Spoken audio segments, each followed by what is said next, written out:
It's my pleasure to introduce Jim Eaton as our day chair today. He'll introduce our speaker, Dean Hyers. So I'm going to read Jim's bio here, which is long.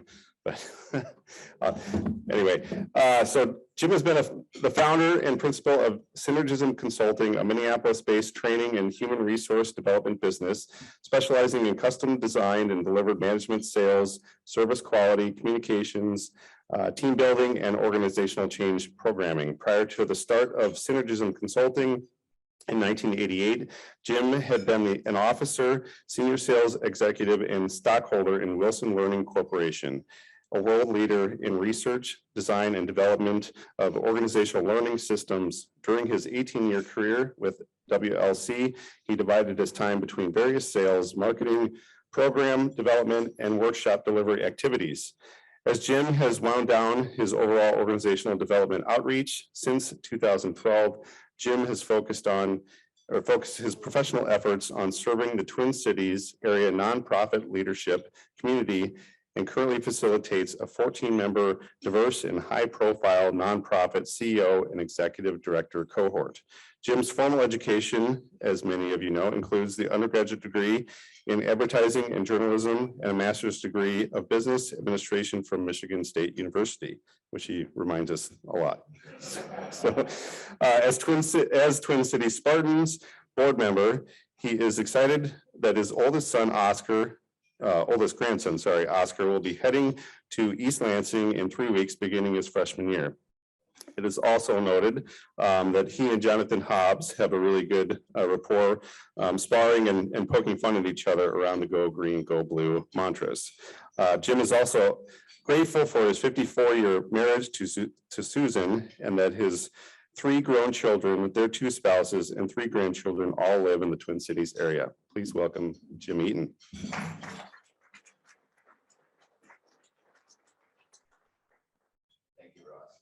And I have a note from my mother who speaks very highly of me. So, by the way, she's been dead 40 years, so that's really doing something. So, I would like to put a plug in. As many of you know, I'm an avid, passionate golfer, and Ada Kunli and I are again leading the what will be the 3rd annual Knicker, our version of the Knicker Open, which was obviously a very important fundraiser for us for many years with the Boys and Girls Clubs. Ours, we do raise some money for CES, but it's going to be, I think, the 3rd Saturday in September, if I'm not mistaken, something like that. But you've received some information. So we've had up to 20 or 25 people. We hope to have. We've got reservations for at least 24 placements at Hiawatha. So it's a lot of fun. We have a social time afterward. I hope that we welcome all. It's a scramble type of format, so we really welcome all levels of golf, and hope some of you that haven't come in the past will join us this year. I'd also like to put a plug in for, if any of you have had a dream of going walleye fishing in Canada, I have access to a friend who's literally will be with us for a guided tour of a place called Press Lake. If anybody has any interest in a walleye fishing experience that won't cost very much, we're going to do that again the 4th week of this month, and I welcome anybody contacting me. Okay, so I have the pleasure of introducing Dean Hyers, the founder of Sage Presence. As an expert, a storyteller, Dean co-authored in 2000 the release of Winning the Virtual AEC, which stands for Architecture, Engineering, and Construction Project Presentations that involve about $6 billion worth of contracts, including US Bank Stadium and Zuckerberg Hospital. Dean draws from a background that's stranger than fiction, that includes directing film, teaching, acting to covert agents, coaching courtroom presence to litigators, and importantly, in today's Zoom-dominated world, how we all can be better influencers and communicators. Dean is a best-selling author with Winning Presence for business presenters. If it's true that the natural result of communication is misunderstanding, And it takes instead thoughtful planning and skill sets to engineer a real-time understanding, perhaps an unnatural act, then the opportunity to gain from Dean's presentations with us this morning is very, very special and timely. Please join me in welcoming Dean Hyers. All right, check, check. They want to drop that for me. I want to make sure I know where I am in camera because, we're talking about a different world. Welcome to a changing world where we are hybrid. And actually, just really quickly, it's cool to be back here. This, and I just sort of see what you're going to make that adjustment for me. Thank you. I have presented in this room a number of times for different organizations. And I was thinking, I've been here really recently. I think it's been 15 years since I've been in this room. And so that's actually a shock sort of to the Wayback Clock, more that it feels like just an instant, but time goes by pretty fast. I hear we have some Olies in here. Do we have folks from St. How many Olies? All right, I'm a Gusty, so good to meet you.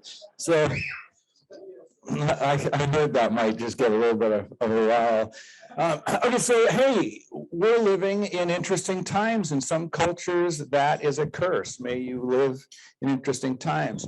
And one of the most interesting parts of our time is we're living in a world post-pandemic. Now, the pandemic was sort of like a big stop and think for the working world. We could say, as we come back from the pandemic, how do we want to work? Now, the working world was set up in the industrial age, and we're still following that or have been following that. All of a sudden, we're working at home, and we learn this virtual place where suddenly it's a different kind of an experience than what we were used to working together. Now we're back in your organizations, if not companies, and we're in a hybrid scenario. So I coach a lot of sales pitches. And by the way, in the virtual world, it first of all almost knocked my company out of existence. And then very shortly, we doubled our business. So like today, I'm going to be working in California and Florida, and I'm here. So once you wipe away the travel time out of it, you can do a lot more. I'm doing more work than I ever have, and I feel like I have more work-life balance. I feel like I'm not working quite as hard, but I'm doing more. So there's a lot of advantages to the hybrid world. Actually, in the hybrid world, my number went up. So I'm now at 14.5 billion in winning pitches because some projects, huge projects, are being sold this way. We're here to work for you. We're so excited about this project. And I have to try to win you over with screen presence. So what happened is first it almost killed our business. And then Troy in the back room there, wave Troy. Troy says, hey, we're all filmmakers. We're all former filmmakers. Isn't this world going to translate to screen presence? And so I'm coaching interviews. And the problem with this kind of interesting world is that brands are starting to degrade a little bit. The brand was often created by the environment we're in. We have our big logo, we have our fancy boardroom, we have the office presence, and we're a team, and we dress in our same uniforms, and you sense this teamness. Well, I'm coaching an interview, and two of the people are in the office. One of them is in their kitchen. Another person in this big sales pitch is in their home office, and on the wall, the shelves behind them are Star Wars Lego sets. And then one guy is at a cabin, and he's dressed like he'd be fishing. And I'm like, hey, can you like put on a sport jacket or something? And he's a partner in a firm, and his response was, I just feel so strange putting on a suit in my cabin. And I said, dude, you are not in your cabin. You are in a $28 million sales pitch. Don't dress based on where you are geographically. Dress based on what you're doing. And so the whole idea of so we get up in front of the clients and we say, we're a team. We work together really well. We love working together. We love working with you. And we don't sense that unity anymore. Everybody's separated. I don't sense my team. I'm interacting here, and my team member is not, in this case, my team member's on the other side of the room. They might be in another building, another state. I do a lot of presentations. While I'm at one presentation in New York, I'm doing a presentation from my hotel room somewhere else. We're all scattered. So brands are degrading. It's harder to sense that unity. And this presentation is over the next 5 hours. We're going to talk about how you translate a brand through human expression, because you are the brand. And since it's 20 minutes and not 5 hours, what we're really going to do is just look at a thing that we call the presence factor. So the presence factor rounds you up. The presence factor rounds you down. If you manage it as a team, you can create a presence effect. That presence effect is what creates the sense of team and unity. Can we see an agenda? It's going to be very short. There's a couple things that I can cover in here.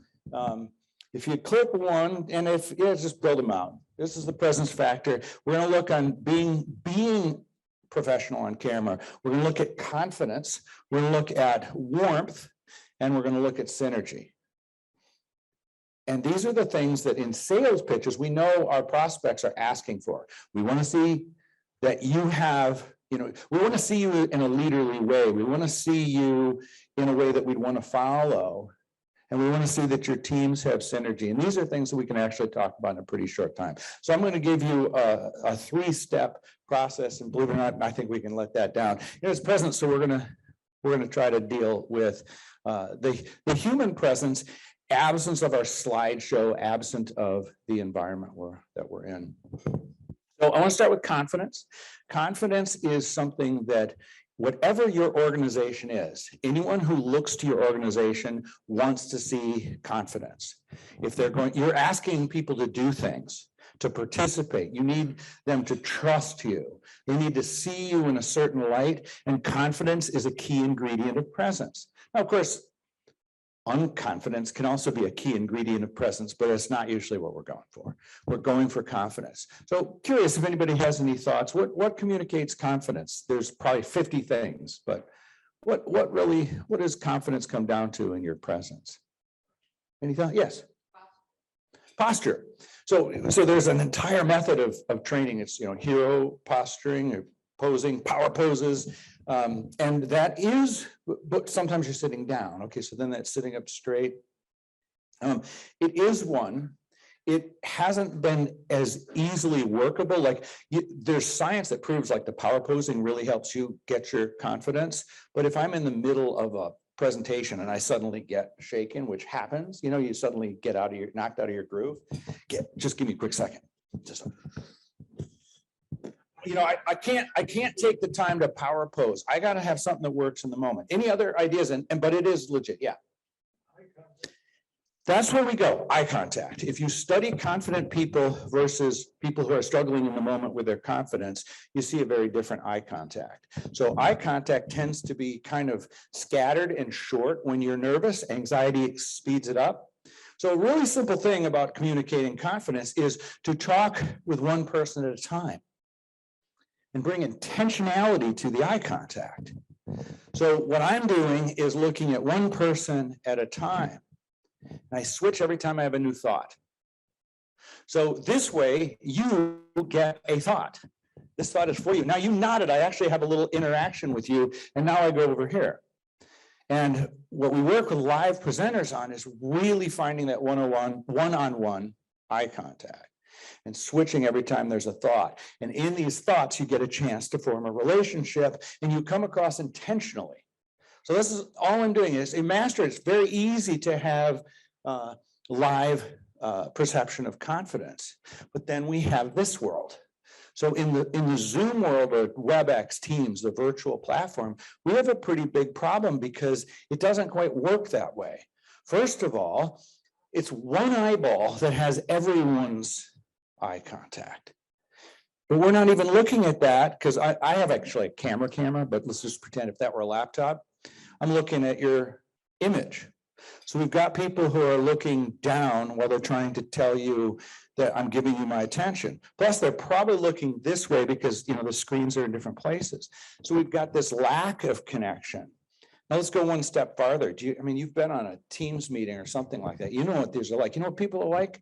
They're kind of like this. They're looking at the screen, kind of blank, checked out. They seem disengaged, disinterested. One of the things you can do is find that camera. And you can bring for them the experience of your eye contact so that you feel seen and you feel attended to. And I can't actually see you, but I know you're there. And we forget to make a confident impression in our virtual meetings, which gets one step more complicated because we're actually in a hybrid world. So well, we're not always in a hybrid. We're in this world, we're in this world, and we're in this world together. So in this world together, those people just become observers of your meeting. We say, hey, we're an organization. You can be virtual, you can be live. We're all together, except those people are watching this, and we ignore them. So a simple way to involve you is to take that principle that I talked about, which is a thought per person. You know when you're getting your thought from me, and every third or fourth one goes in there so that I address all of them in one fell swoop. So I can talk to you, and that's a connection, and I can talk to you, and then I can talk to you, and then I can talk to all of you. And as long as I don't forget them, you're pulling them into the meeting. Now, of course, we can also interact with you in a minute. I just might do that.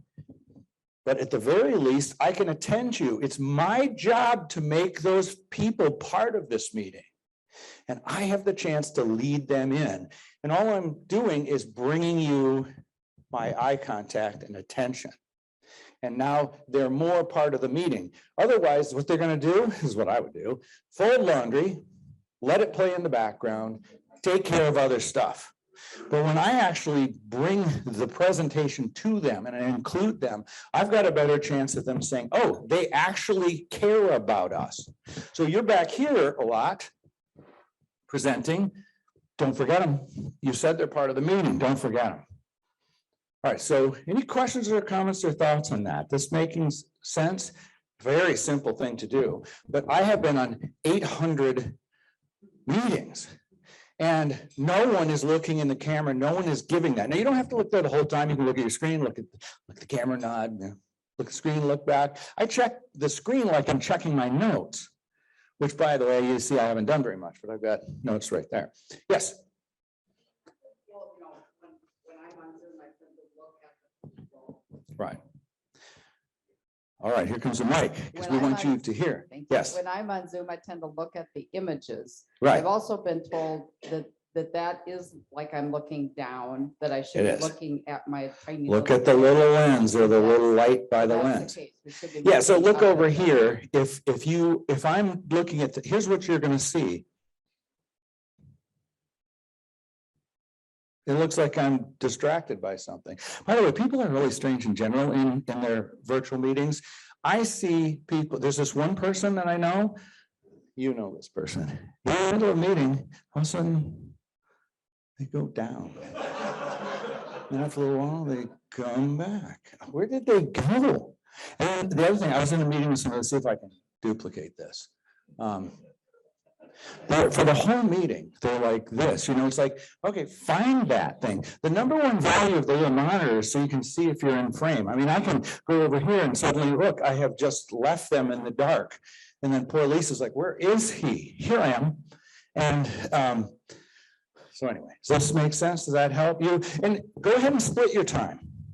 My dad was a Gustavus professor, and he was a world religions professor. And I remember he wouldn't memorize the scriptures. He would talk to the audience, and he would look down at his scripture, and he would still deliver to people. You can do it this way. And you want to pay attention when you're not the one talking. You either get this, or you get this. So the presenters don't sense that you're with them. And you definitely aren't showing team synergy because everybody looks like they've checked out, and even if they're watching the screen. So it brings us to the next piece, the next important ingredient. Actually, Jim Ross was talking about this. It is warmth. Now, you weren't exactly talking about this in this way, but you talked about living from a state of gratitude. The state of gratitude has, hear my voice, as soon as I got grateful, my voice changes. I have a softness. And if you combine the grateful state with eye contact, you have leaderliness that is also warm. And there's a coldness, especially in our screen presence, that can be affected by the state of gratitude if you know how to get there. So Jim got there because he's living his life from that state. It's one of the most powerful, positive leader states. So another version of leadership is to lead by fear, to lead with sternness, and make sure that you're afraid of not doing what I want you to do. That's where cats away, mice will play comes into effect. The fear-based leadership is not the one that inspires followership. But if you got a commanding fist and a lot of power, you can still make people stay in line. But people who lead with a grateful state, they inspire followership, and the people continue to follow whether they're present or not. So the way you get to, or a way to get to the state of gratitude is it's an activity, which is called appreciating. When I appreciate you, I warm up. So my heart activates, and I'm just caring about you. I'm appreciating you. I've never met you before, but I can appreciate you because you're here. You just nodded. It's like there's lots of deep or more superficial reasons to appreciate somebody. You and I talked, and you helped set me up with a joke because I found out you were gusty. So I can appreciate people for all sorts of reasons. When I appreciate, it's warm, and I can appreciate into the lens with my eye contact, even though I can't see you, and watch the difference when I take it off. Without appreciation, there's a coldness, a steeliness, which has its place. I don't mind steely confidence. But if I warm up, you can feel the warmth.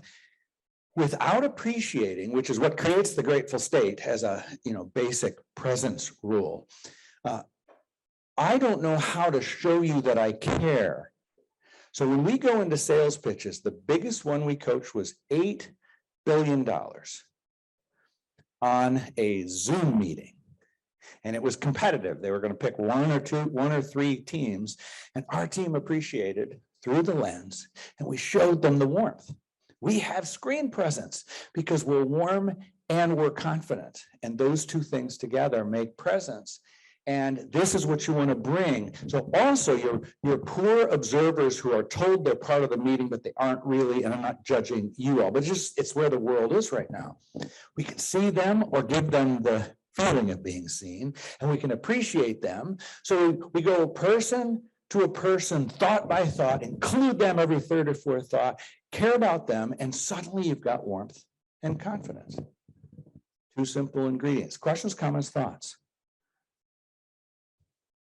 Yes. Is the every third looking at the camera thing, is that now automatic for you? Yes, it's a pattern. This is something you can learn and you don't have to think about. Yes, both of those things. So at first, I didn't have the thought per person thing down. I actually was more of a deer in headlights presenter. I got sort of spooked, and I'm seeing you all, and then my nervousness kind of caves in, and I start to, make really rapid eye contact, which is a result of anxiety. So I practiced.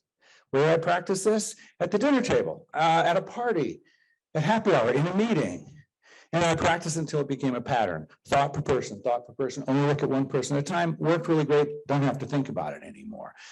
Then I practice appreciating. So I'm at the dinner table. So the first time, just practicing eye contact, I noticed that even my dog, when I would make eye contact, suddenly ears would pop up.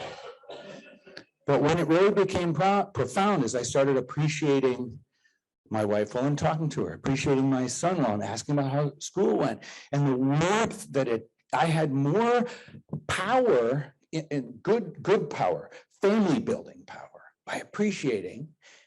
And when I looked at the dog, ears pop up. When I appreciated the dog, tail started to wag. It communicates. So body language is a language. And language is symbolic, which is where the misunderstanding happens. Good communication leads to misunderstanding, better articulated by Jim. Shoot, Jim. Yes, okay, great. I just want to make sure my name. Yeah, so the body language communicates feelings. So body language are symbols of what you're feeling. Words are symbols of what you're thinking. So what we're basically doing is people talk. We're tracking, what are they saying? What are they feeling? This is subconscious.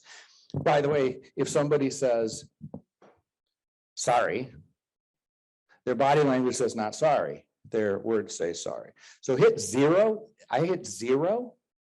Did a terrible time of managing time. So I want to share one last thing and then we'll go to questions. Time management in a 20-minute thing is hard for me. I'm more like the 75-minute speaker with 15 minutes Q&A. So let me just hit one other thing. I'm going to hit it differently than I was. I'm going to need your help from the back. When you want to show synergy, you have to have periods of time where two people talk together. And when you can tag team, is there a way we can get a microphone to the back? I want to model this. I was going to model this over with the virtual people because it works over Zoom or whichever platform you're on really, really well. And it's very, very important in bringing unity. But what happens is you have to leave the one-person presence and get to at least a two-person presence to show synergy. And when you do that, you can be comfortable with your teammate. You know that you can speak when you need to speak. You can look at the camera when you need to. And when you're done with your thought, you know they'll pick up. So we're co-presenting. Now it's a sort of interesting scenario. He's over there and I'm over here, but we're tracking each other. And by tracking each other, we have the body language of active listening and we're co-communicating. And when that happens, particularly in the Zoom space, not here on this technical, oh, there we are, right here. When we're talking in this way, we know that we can trust each other. And even if we interrupt. Sometimes you accidentally step in on the other person, but we have an agreement that the interrupter gets to keep going. And then if I were to jump on him, he knows to stop as well. And because we've worked this cadence, we can pick up and speak on anything at any time, anywhere. So synergy is achieved by talking more like you do in a dinner conversation and allowing a little bit of that slop, a little of that back and forth, and not orchestrating it, but just actually agreeing that we speak in sound bites and give a chance for other person to talk. And then we allow someone to interrupt us. And if they do, we stop and appreciate them. And then suddenly we get synergy. So how did we land an $8 billion job over a virtual meeting? It's really simple. And this is the review, and then I'll take questions. Sorry for going long. The first thing we did is we used our direct eye contact to really give them the honor of our attention. And then we appreciated so that the attention we were giving them was warm. And finally, we tag teamed. And what they saw is confidence, warmth, and synergy. And suddenly, even though we were all in different places in different environments, we were a team together, and presenting as one team helped us land a huge job that changed career lives forever. So with that, that's presence and synergy. Someday we'll talk about translating your brand to that, but let's take some questions. Yes, Carol. One thing I really noticed has changed over the last couple of years is that it used to be that people had a state background, like see where they are. Now more and more people are using, like I think Rod is a good example, where he doesn't talk about his environment, but because you can see the guitar and you can see this and that, you get an impression of what he's like as a person. Sure. You know, what's your advice about what that background should be? Very, very good question. So part of the idea here is, what about personalizing and sharing more of who I actually am? You know, you see people's hobbies and their backgrounds, the Lego set, you know, this Lego Star Wars, the guitar. It's going to be a season to taste kind of an answer. It's something that the group should talk about every time. If we're in a presentation where we're really selling something high power, so Zuckerberg Hospital, Maybe that's not the time, that might not be the time they need to know we play the guitar. Maybe that's the time we need to work on having a unified background. And other times there's sort of more working sessions or get to know, where sometimes you want the personality. So what I'd say is look at that question strategically, and each time you're facing a presentation, think about what's the right thing to say behind me.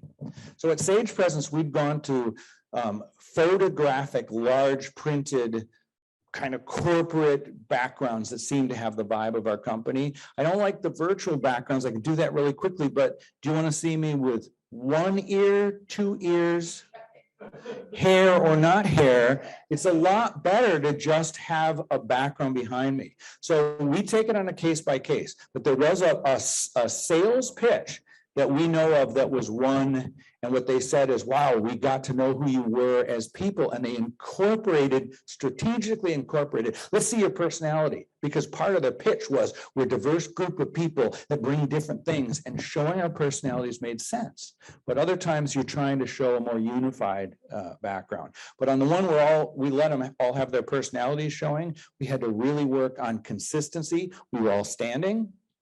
We all were making eye contact and appreciation and showing our synergy together. So we brought unity that way. So it was fair answer, season the taste, ask the question, and decide as a group strategically what's the right background. Yes.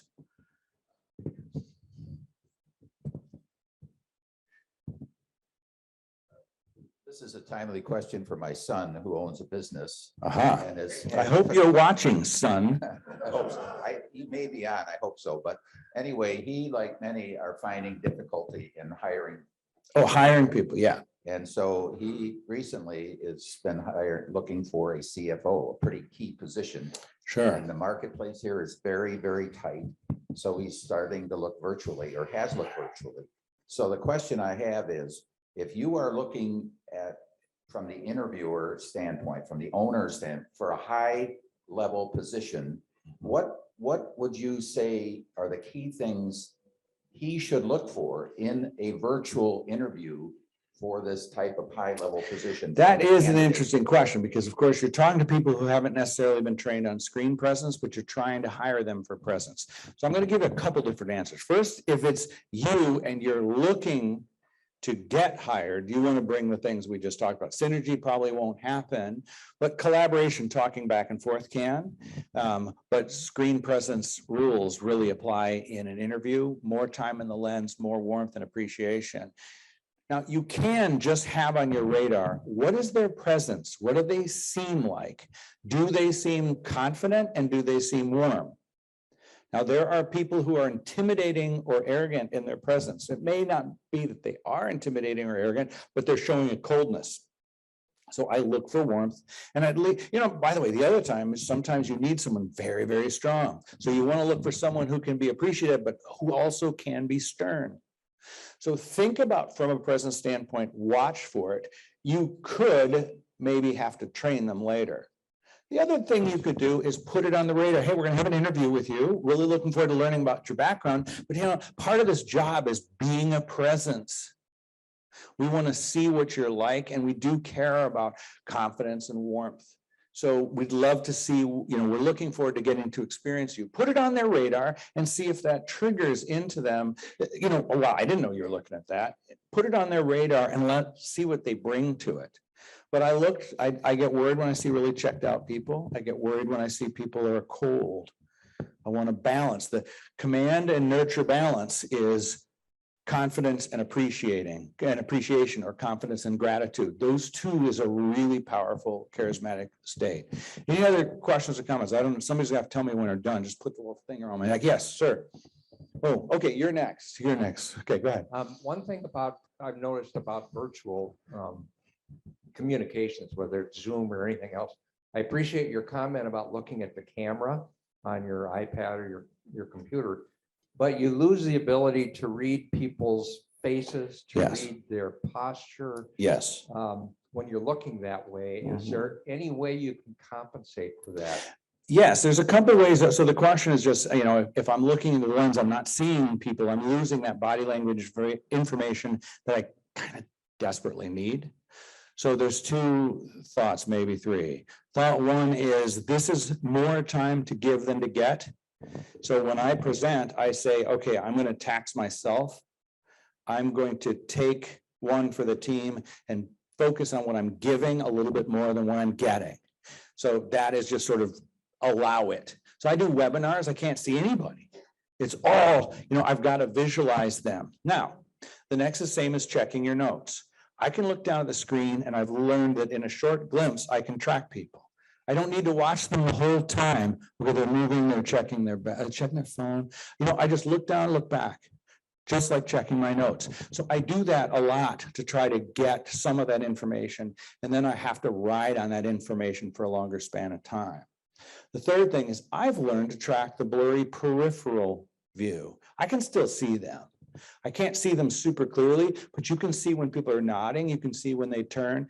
And in the combination of a couple of glimpses here and there and tracking them in that blurry periphery. So right now I can track this side of the room. I can see somebody just move their hand. I can still see that. So I'm starting to pay more attention to the blurry image while I'm maintaining my eye contact. But do not be on a virtual presentation for 8 hours. So for me, we have a rule. It's like a 4-hour limit, although it's often 6 hours, but just limit the amount of time because you're going to be tired. People run out of steam doing this. Yeah. Okay. So we had one here and one way back there. Oh, okay. I'm not going to go. They're just gonna have to drag me off. I appreciate the time. Well, Dean, you can stay around right afterward. Those of you that have other questions, you'll stay around and we can talk to you one-on-one. Okay, well, Dean, in honor of not giving you an honorarium, a financial one, we are going to give you something even more things to be proud of, and that's a book that we work with schools in terms of way to grow, and reading skills are key, as you know, to creating a child's future. We'd like you to autograph a book that we will be giving a child in your name as part of your being with us this morning. That is. Yeah, okay, thank you so much. And with that, I'll turn it back to Ross. All right. Awesome presentation. I know we've used Sage, our firm has, other companies as well. I'm always challenged. We've had interviews where the owner or the reviewer doesn't show any of their screens. That's super challenging. How do you engage with the client? Anyway, I wanted to thank our greeter, Marlene Dietrich, Reflection, Jim Voss, Happy Bucks, which we didn't do, but thank you, Mark, for showing up. our day chair, Jim Eaton. Of course, the Rooters for our wonderful song about summer. Our Zoom masters, Brock and Greg, and club admin, Steve and Dick. So next week, Robin Phillips, who's advocate for human rights. As many of you may know, City of Lakes has been a contributor in helping prevent human trafficking, and she'll be sharing an update about Minnesota. So with that, go out and have a wonderful Rotary week. Thank you.